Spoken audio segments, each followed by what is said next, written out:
Hi, everybody. Good to see you. My name's Ed Catto on behalf of Comic-Con International, San Diego Comic-Con.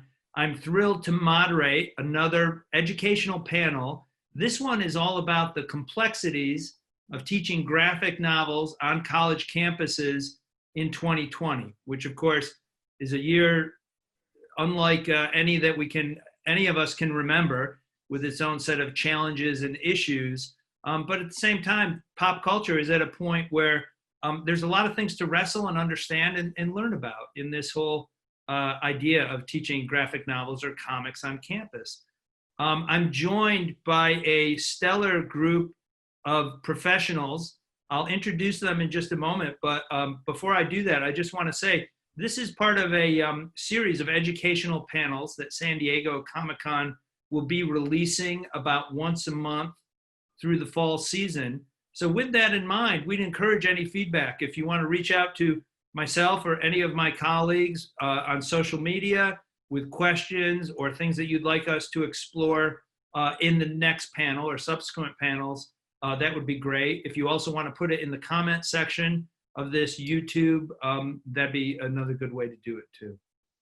So with that, we're thrilled to welcome our returning panelists and one new one. First up, we have Rob Salkowitz. Rob, could you please introduce yourself and tell us what you do? Sure. My name is Rob Salkowitz. For the purposes of this panel, I teach at the Communications Leadership Graduate Program at the University of Washington. Go Dogs.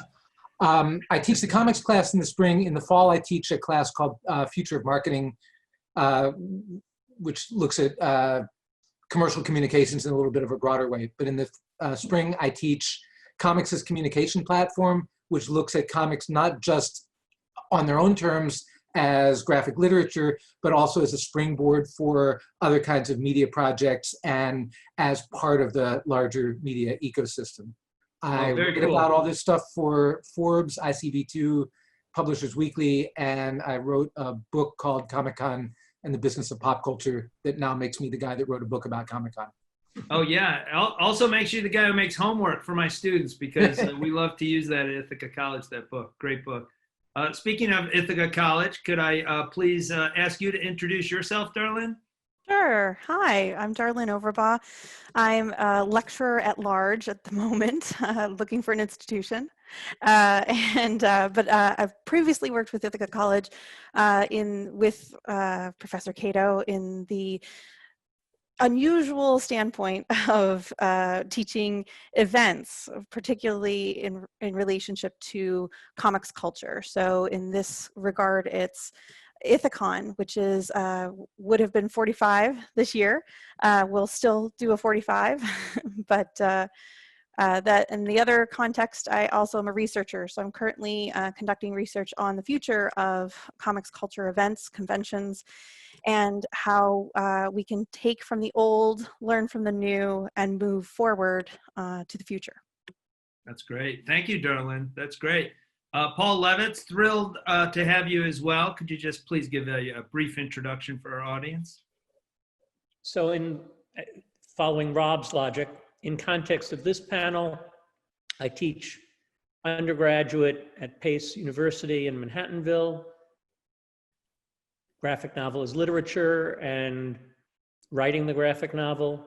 And then in Pace's graduate program where they do a master's in publishing, I teach a class on the business of comics and another one on transmedia, which, given my background, leans heavily on how comics are transformational media, become movies, television, all those wonderful things. Occasionally get to teach at Columbia University on subjects like that, and sort of anywhere else I get away with it.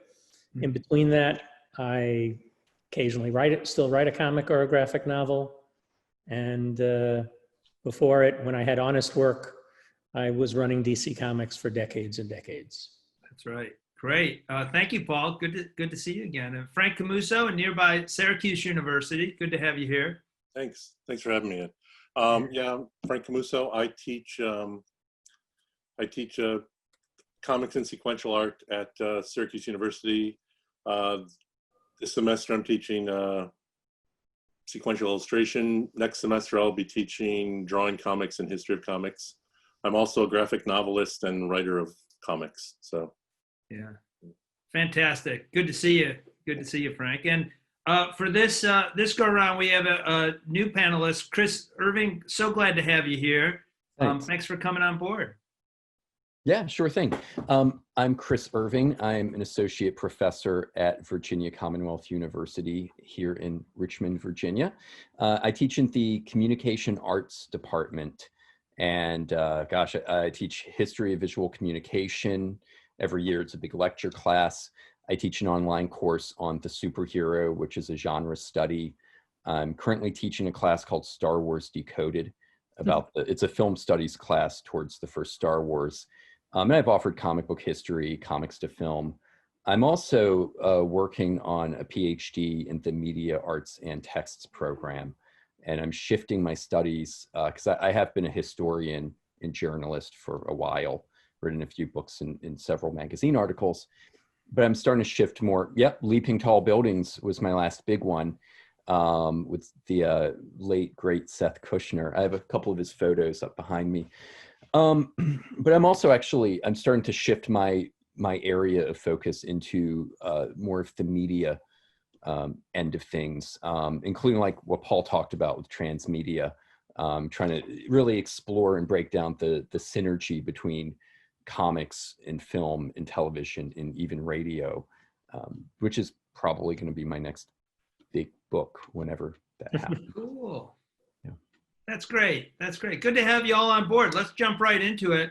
My first question is, to get us all started, I'm very interested in how you're using graphic novels and comics on campus currently. So if I could just open it up, first come, first serve. Very interested in how you're using graphic novels in the classroom and with your students. Well, if I may, I'm using it in visual communications. We're taking this class. Actually, when I was given the class, I actually emailed Paul about it. I'm like, I'm trying to think of like a grand theory. But what my partner in the class, Josh Tyree, and I are doing is we're interweaving film studies with comic book studies and even a little bit of television and comic strips. And so it's a way to show how it's all connected and one inspires the other and inspires the next. It's also a really great way to take a global approach. But we are, assigning specific comics to read, especially next semester. Watchmen is going to be up there.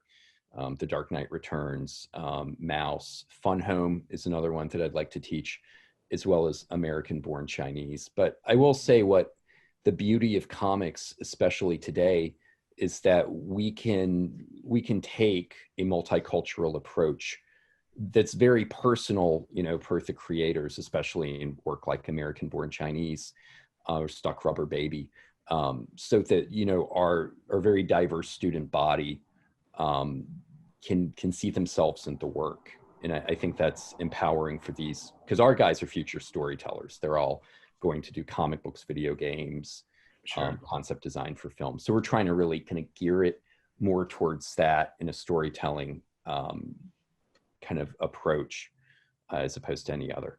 That's great. Good. Thanks, Rob. Yeah, so I've got a similar approach and a similar focus to what Christopher was describing. I think our programs are aligned in that way because my students are also future storytellers. And a lot of them are coming into a class like this with no necessary background in comics. A lot of the students are international students who don't understand the relationship between comics and American popular culture, for example, or their view of comics comes out of the way that their own cultures use and that style of media.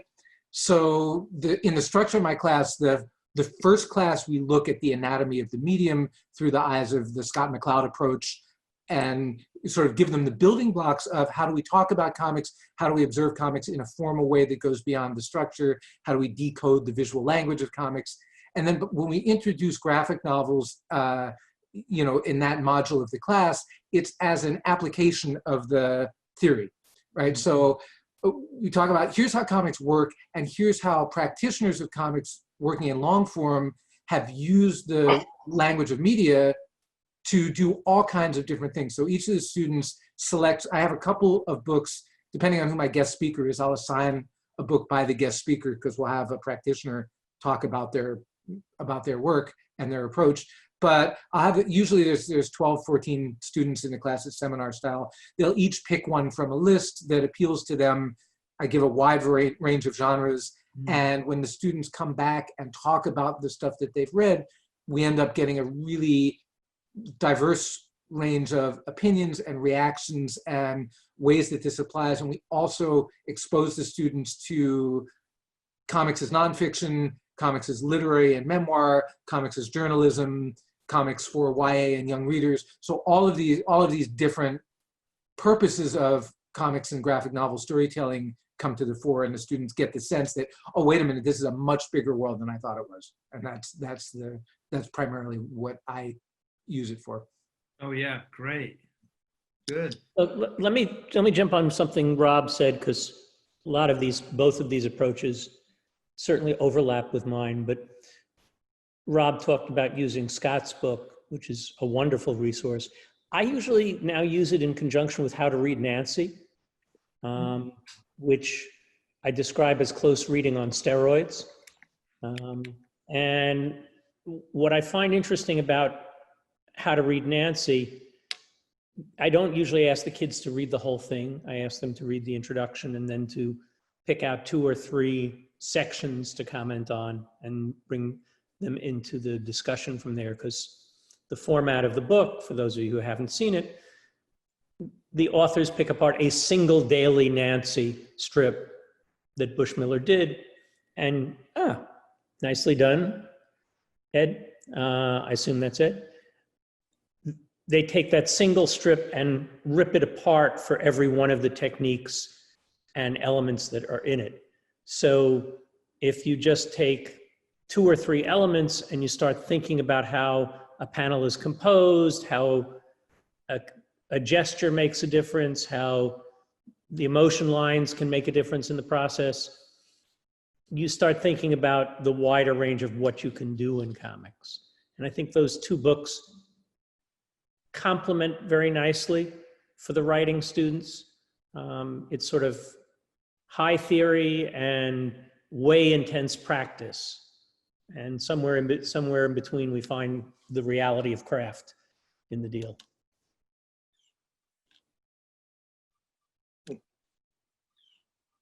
Yeah, that's great. Thank you, Paul. I'm very interested.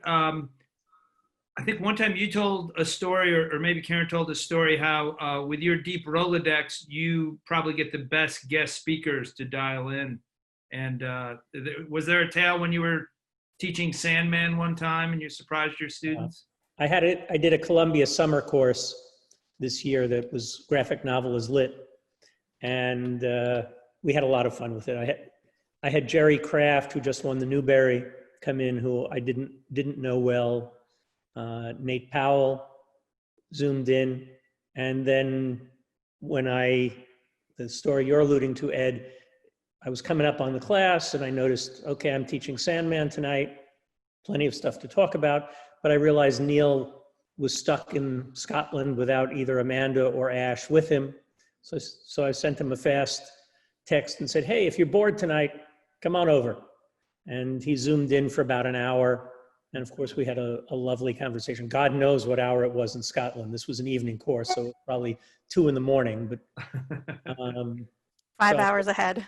Oh, wonderful. I kept him up a little past his bedtime. Oh, but, boy. Yeah. But I think he had some fun with it. You gave the students something to talk about that day. Well, Zoom sucks as a teaching method in a lot of ways, in my humble opinion. Yeah, that's our next panel topic. Yeah, I really miss being in the classroom with the kids.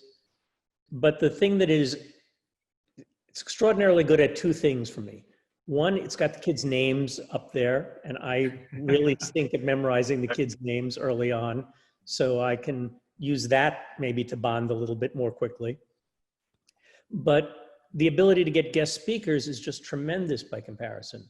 This term, I'm doing my graduate school course in the business of comics publishing, and normally I get one, maybe two guest speakers. I always get a guest speaker on the topic of production because production and design has just changed so much since I used stone and a chisel. I understand it in theory, but the first question that some bright, involved kid who's played with Adobe asks, I start looking like a moron. But I think this year I'm managing to get 7 different people in. So, you know, they'll get editorial perspectives from Karen Berger and Charlie Kochman, 2 very different but both first string editors. My old buddy Bob Wayne, of course, on marketing and sales in the field, and so on. So out of 14 classes, they'll get maybe 7 different voices. We can't do the usual field trip to a comic shop. So I've got Phil Boyle of Coliseum Comics coming in to essentially do a virtual comic shop visit and explain how he orders for his shops and how he manages the process and what makes it work. So you got to use the tools you've got, and this is what we've got, and use it the best you can. Mm-hmm. Oh, that's great. That's great. And Darlin, I know that you used the Scott McCloud book in kind of a very clever way last semester. I actually use McCloud in a very different way. So I don't just use understanding comics. Now I also use reinventing and making comics. And what I try to do is I come from a theatrical background. So I actually don't just teach at the collegiate level. I teach at the elementary and secondary levels as well. And usually in those contexts, it's more, you know, okay, this is what a comic book is. This is, how do we take it from the page to the stage? That's usually but then I bleed the line of theatrical implementation for event management. And with our course, Ed, I was using understanding comics as a way to meet the criteria that both Rob and Chris and Paul have talked about. You know, okay, you've never picked up a comic before. We need some common vernacular to understand what these are, how we use them, how we read them. But also, what are the things that are similar in comics that are also similar to event management? So an example of this would be the gutter. There's a lot of things that happen in the gutter, right? There's a lot of implied information. And when you're crafting an event, when you're designing an event, all of that design element and all of that background is happening in the gutter. You do not see it until, and you shouldn't theoretically see it if you're doing your job well. But that's one example. The senses, the discussion about how you can utilize art as a portal to discuss sight, taste, sound, everything. The same applies for event management. You have to think of those things when you're inviting people into a space or an outdoor space, or a Zoom space even. You have to think of those things and how you engage people.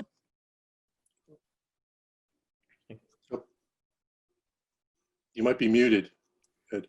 Oh yeah, you're definitely anxious to hear from you, Frank. Yeah, I teach. Well, in the spring I teach the history, which is more of a why. But most of the time I'm teaching a how. This semester I'm teaching sequential illustration, and most of the time it's mostly hands-on, like, you know, how to draw comics. And one of the things I do have them do in both my sequential class and my drawing for comics class is I'll have them do I call it a comic book report. So we'll read I'll assign a graphic novel to the class. In the spring, it's usually This One Summer by Mariko and Jillian Tamaki. And what I have them do is read the book and then write a book report in comics form. And that's all I give them. So I just let them kind of come up with their own way of telling this, and own way of, you know, digesting this. I usually make it about 3 to 4 page comic that they have to do. And usually the format in which they come up by telling this story is really, it's the best part. And it's usually one of the best classes that we have all semester, because it really gives everybody a chance to kind of talk about it and talk about, you know, like the how, the why, you know, and it's just really, like I said, it's always one of the best parts. I mean, some people love the book, some people are a little ambivalent about it.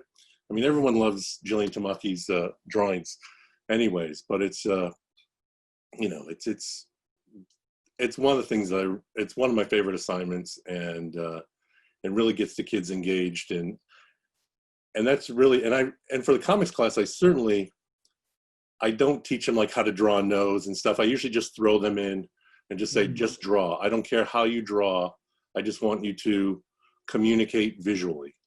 And it's great because, I mean, some of the best communicators are the kids that aren't, you know, illustrators. I mean, a lot of times the illustrators will come in and just scare the shit out of the non-illustrators because, you know, they just draw so beautifully and like, oh my God, how can I compete with that? Yeah, but a lot of times the illustration kids can't communicate the idea as quickly and as, you know, as simply as the non-visual communicators. So it's really, you know, and that's a great lesson too. You know, like sometimes a stick figure communicates much better than. Yeah, right. Yeah, I sometimes would use that cyanide and happiness, right? Like how primitive, but, you know, popular and get it across. What follow-up question, Frank, what kind of students do you typically find coming to your class? Like what sort of mix of, you know, illustrators, non-illustrators for that class? So for sequential, I'll get animation and film students and illustrators. That's usually the three. It's a hard focus on storytelling, just visual storytelling. So that's what sequential is. It's comics. Drawing for comics is literally everybody. I get writers. I get everybody, and it's great. You know, of course, a lot of illustrators, a lot of animators. But, you know, I'll get a lot of writing students, a lot of people who just have always liked comics and kind of wanted to see what it was about. And then history of comics is everybody. I get tons of folks coming in just to, you know, because of, you know, the popularity of the medium now. They want to kind of figure out where did all this stuff come from. And it's, you know. Frank, what department does the history of comics course? It's visual. It's visual and performing arts. It's a school of art. So, yeah. Okay. There's also an history of illustration course. So that makes sense. Yeah. Yeah. So they kind of bookend each other. History of illustrations in the fall. History of comics is in the spring. And, you know, you know, Paul, it's a lot of information to put in one semester. I mean, you know, you could write a book about all the stuff that you leave out, you know. So. You should hear me do the 2-class version of it at the beginning of the writing class. I don't know how you do it. Thomas Nast to Contract with God in 2 hours. Wow. You talk like a FedEx guy. Yeah. How do you? That's a problem I face. Is like I could even have 2 semesters, and I'm like, so I want to include everything, but then it's like, okay, if I just include the important stuff, I'm still leaving so much at the table. Oh yeah, I mean, you have to. And you know, the guy I co-teach with at Columbia when we do it out of the American Studies department, Jeremy Dauber, is working on a history of comics for Norton. Mm-hmm. Oh, cool. That's awesome. Jeremy is a brilliant scholar, and he's a tenured professor of Yiddish who just tries to do anything to avoid teaching Yiddish as much as possible these days. But he genuinely knows and loves comics, and he did an incredible deep dive into the information. And I was going through the chapters with him, looking for areas where I could make suggestions or where I thought he was going off. And there were points where he was just drowning in information. Yeah. Particularly when you get to the last 30 years and the explosion of what's been going on in the field, we don't have enough distance from it to put all of it in perspective yet. Yeah. You know, Sabre was very important when it happened. Yeah. Is Sabre still very important? I love Don as a friend. Paul Gulacy is a wonderfully talented artist. I'm not sure Sabre is still important, other than, you know, a footnote in a list of experiments in 1978. How do you parse between all of that? And that process of distillation, when you're trying to get it down to a couple of hours, is insane.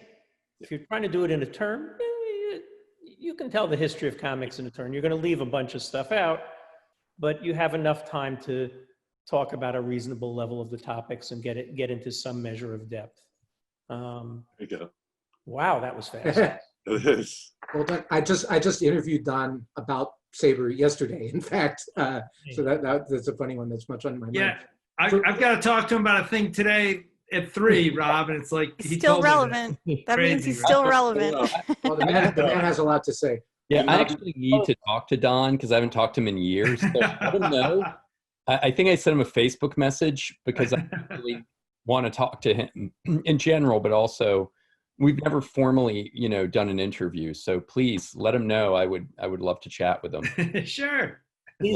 On the topic that Paul and Christopher were talking about before, in terms of how do you shorten this stuff up, I tend to reverse engineer it to what's the need to know for my students for their purposes.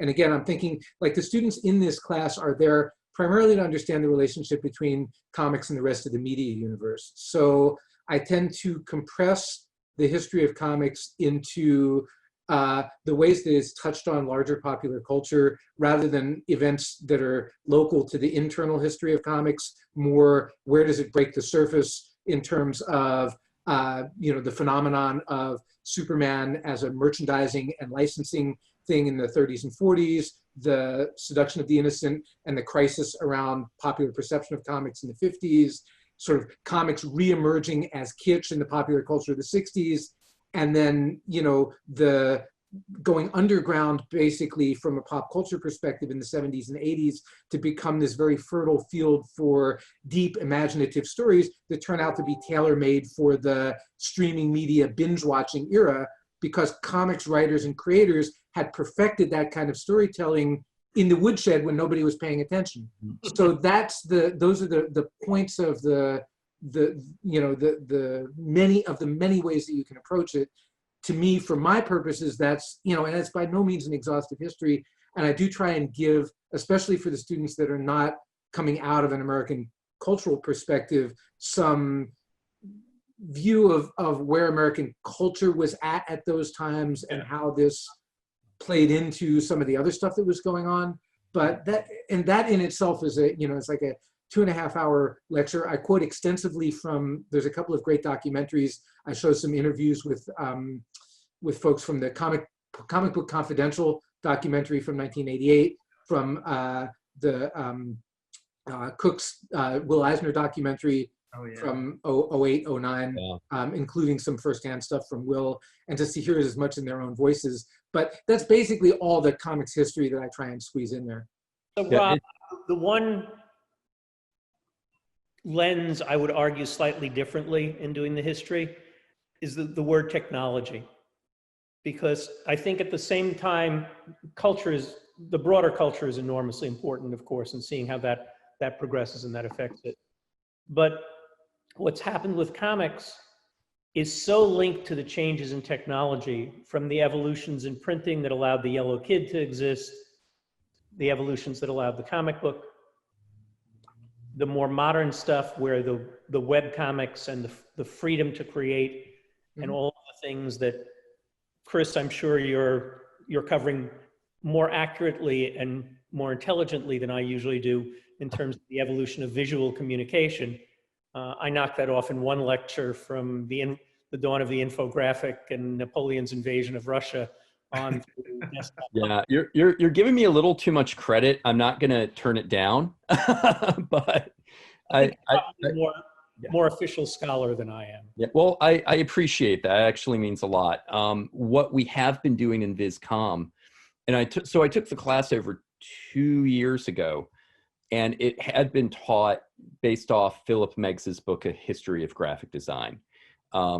The department back in 2000 was communication arts and design. And it was more illustration. It was more, graphic design.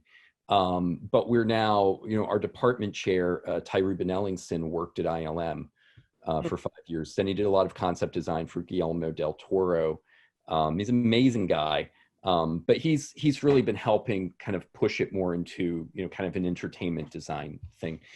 But what I do with the classes, I make sure there are days where we have historical flashpoints. Like we're going to talk about World War II, and it's like super capsule. We're going to talk about, Vietnam briefly. We're going to talk about the Great Depression, the Industrial Revolution. And much of it is I found the students didn't have an understanding even of who the Axis powers were. And so and also, something, just for those of you who might not know, I'm in Richmond, and Richmond has been dealing with a lot of, we've had many protests, in particular Black Lives Matter, but we also had a slew of Confederate monuments that have been coming down. So there is, that's in the air. We're all discussing, how we look at history, how we talk about race, how we create a diverse and inclusive environment. And much of the history is to really reinforce, where this work was coming from and to provide the context. Yeah. And then to kind of just have those conversations that are difficult to have. But I will say the good thing about Zoom is I think it almost makes it easier in a large lecture course to have these discussions and have these conversations either offline or a little more one-on-one. But yeah, I'm sorry, I rambled, but yeah, it's no, that's great. No, actually, Chris, I'm really glad that you brought that up. The context matters, but also I think it's up to us. I'm not advocating for hours and hours on end of of history when it doesn't pertain to the subject matter at hand, but it's up to us to bring up those moments in history that may not, they get overlooked. And that can actually foster some creative content as well as, just discussion. I often will assign students, if I'm picking an area, I'll say, okay, there's some basic information that gets covered. And then I'll say, all right, I want you to go find an obscure portion of this period, something that I want you to challenge one another and find something that you don't think everyone else knows, and then share it. So it kind of, it also, the critical thinking aspect, I really enjoy that as well. So it's good that. I want to pick up off that approach because I think that find something everybody else doesn't know is fabulous. One of the things I do in the graphic novel as lit course, a little different. Rob, you talked about having them independently read off a list. I send them off to find something themselves because I really get very pleasantly surprised. And I devote usually 4 out of the 28 classes to having the kids do the verbal version of the essay that they're doing and share it with the class. And they brought in some amazing work that I had not known of. I had a girl from Djibouti at Columbia this summer. I had to refresh myself to find it on the map. And she was not particularly familiar with American comics at all, but she asked if it was okay and brought in a body of information about Francophone comics from Africa. That she fabulous. Who knew? That's fabulous. That's wonderful. I had never seen anything about it. It really went to the lifestyle and the issues that are going on there and the conflicts between the Muslim population and the sub-Saharan, more diverse population in terms of historic local religious beliefs and other subjects. And it's just fabulous stuff when the kids bring in something that you know nothing about.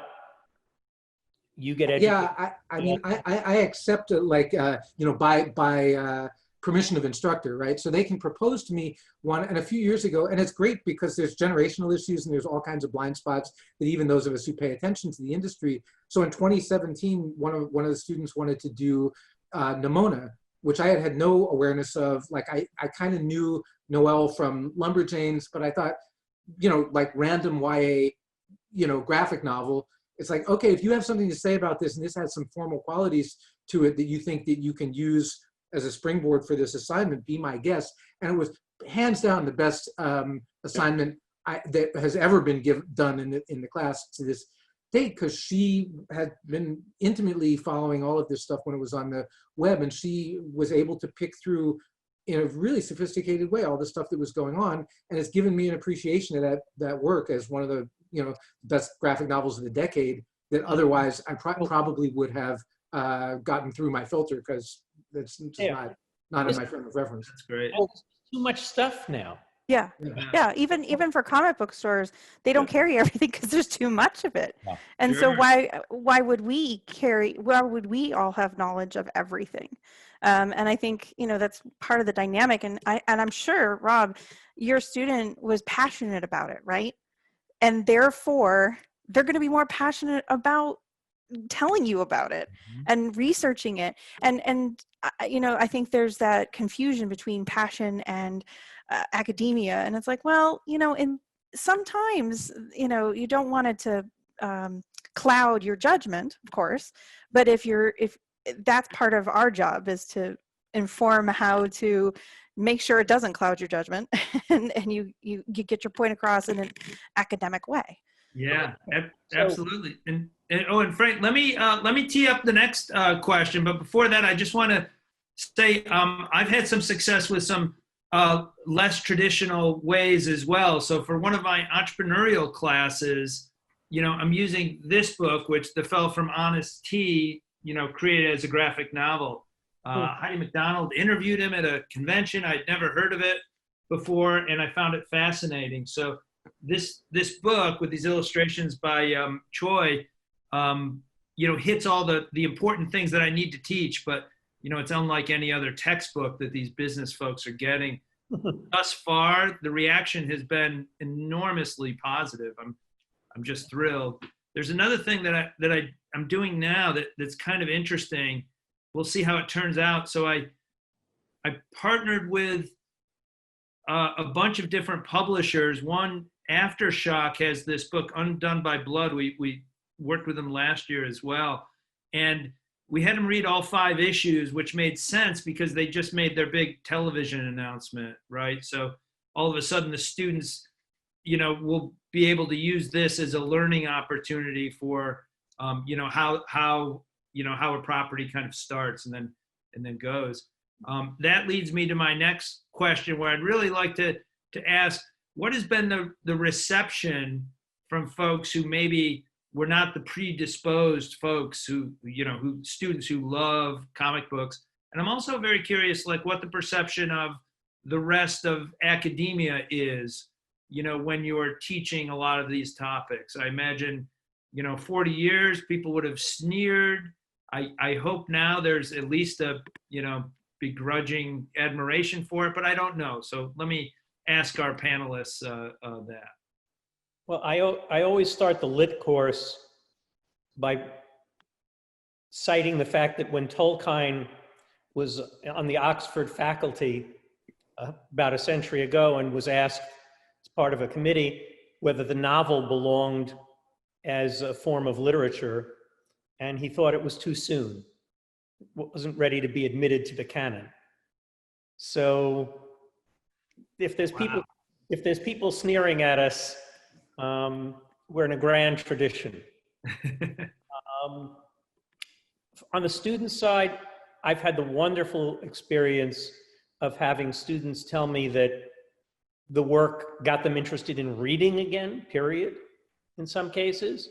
And I've had many, many students who discovered graphic novels through the course, having taken it because they needed something from column Q to fulfill distribution requirements, and this sounded way less painful than Shakespeare or whatever more serious material was being offered.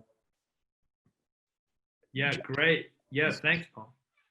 I think what I run into a lot is so my cat just jumped up here. Say hi, Eccleston. Yeah,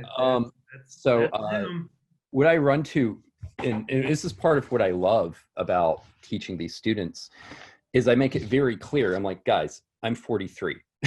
So I grew up at a different time. I didn't grow up with superhero movies at the level, that you do. But I really value, and I want to empower their perspective from, being 19 years old. And so I'll do things like towards the end of the semester for comics history, I do a 90s day.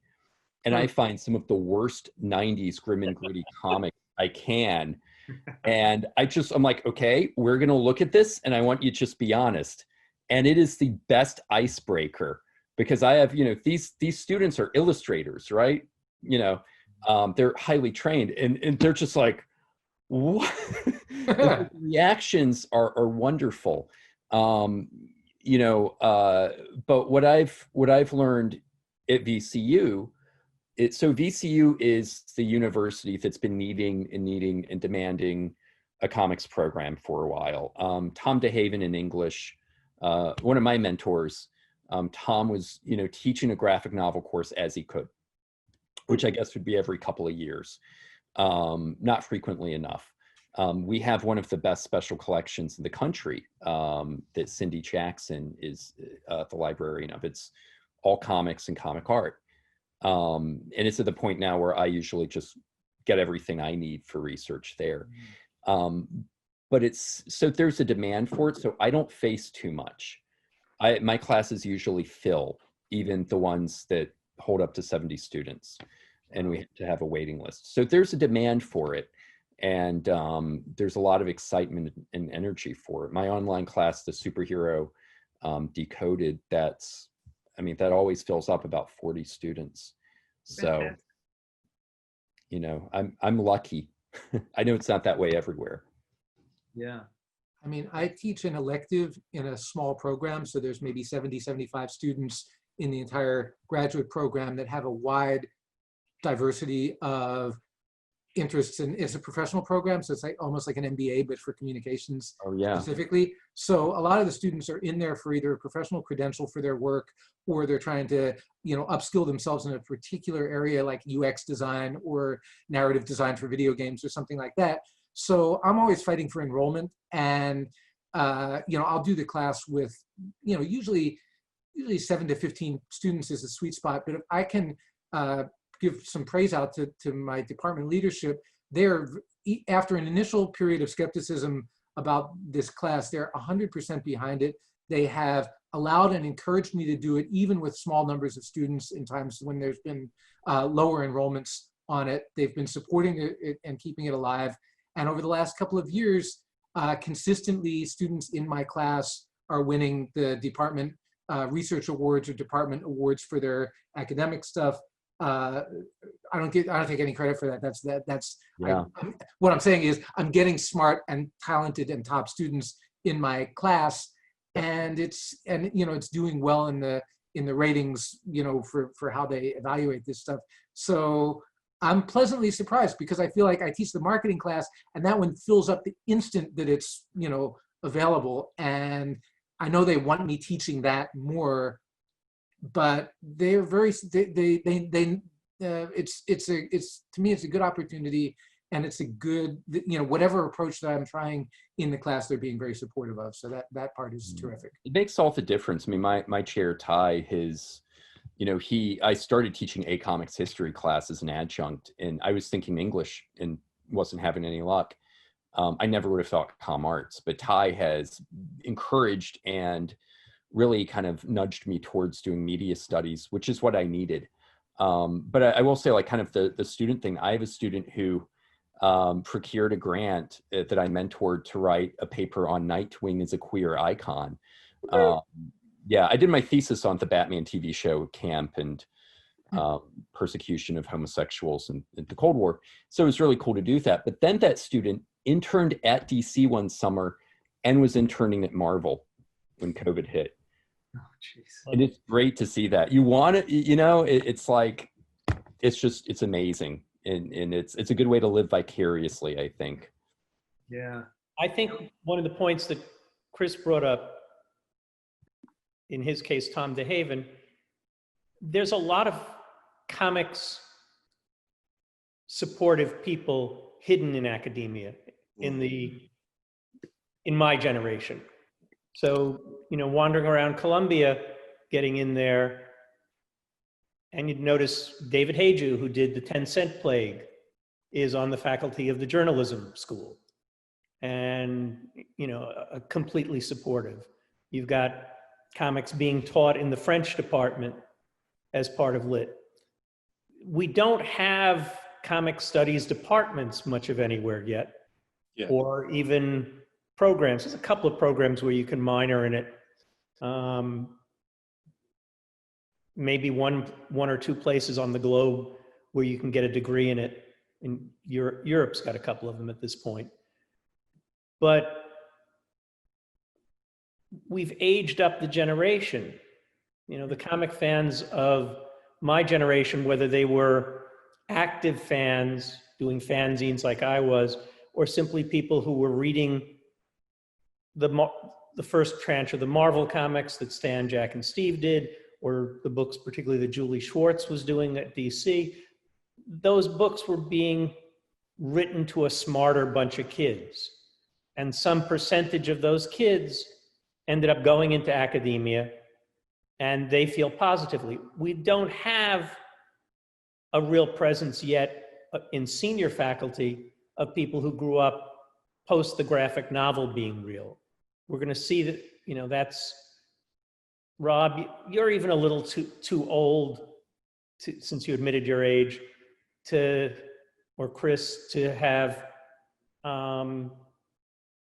been the right age for Dark Knight or Watchmen as your first experience of comics, right? You were already...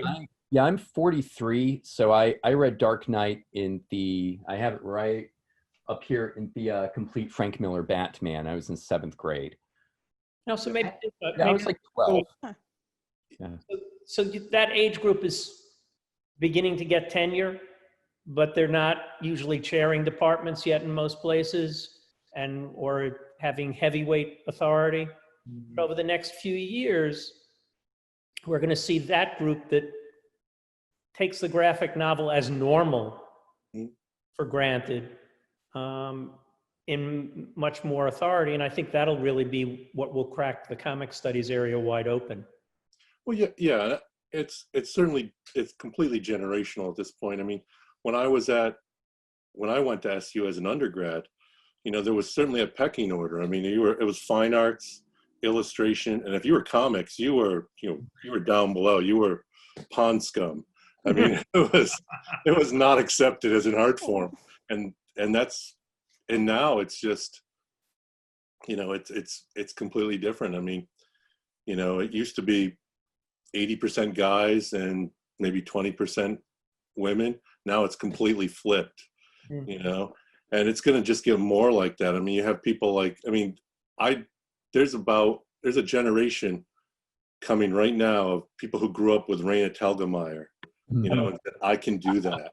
And that is going to be so profound. And you're seeing it anyways, because Raina's generation, you know, she's about 10, 15 years younger than me, but she grew up reading manga. She was one of those kids that was sitting in the aisles at Barnes & Noble, reading the manga, reading the books, you know, and that generation's now making comics. So what is this next generation going to be? And I think, and once they get into academia, it's going to just explode. You know, it's just... Well, following on that, I mean, I would define success a little bit differently than, you know, that also when I was growing up, like computers were a new thing, right? So today in every university, there's still a computer science department for the people that want to know how computers work, but everybody is carrying a computer in their pocket. And that's where I want to see comics go. I mean, and that's kind of where it is. I mean, that if we're at a point where graphic novels and serious examinations of interesting topics using the comics format become accepted. Like I just read Dirk Backdorf's book on Kent State, graphic novel, exhaustively researched, beautifully done. That should be taught in an American history class or in a Vietnam era studies or something for its subject matter, not for its form.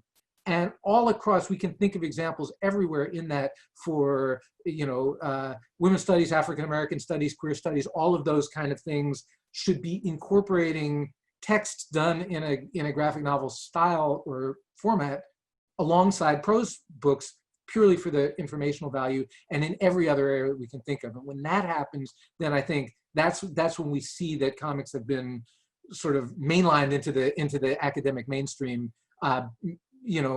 even beyond the area of studying the form itself.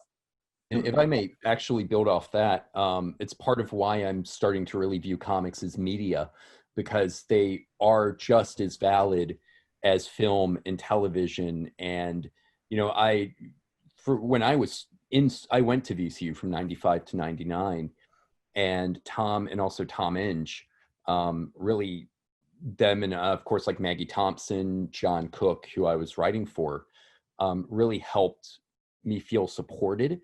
But overall, there was not that support, because comics were looked at that extra thing, to use a term, a redheaded stepchild of storytelling mediums that I always refer to it as.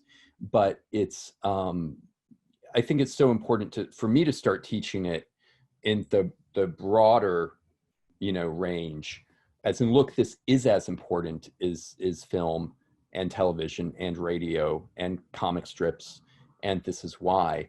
For me, I think that's a good way to elevate it, because I felt like I've always been concerned with what I refer to as kind of the clubhouse, which is only talking about comics history in a vacuum, Yeah.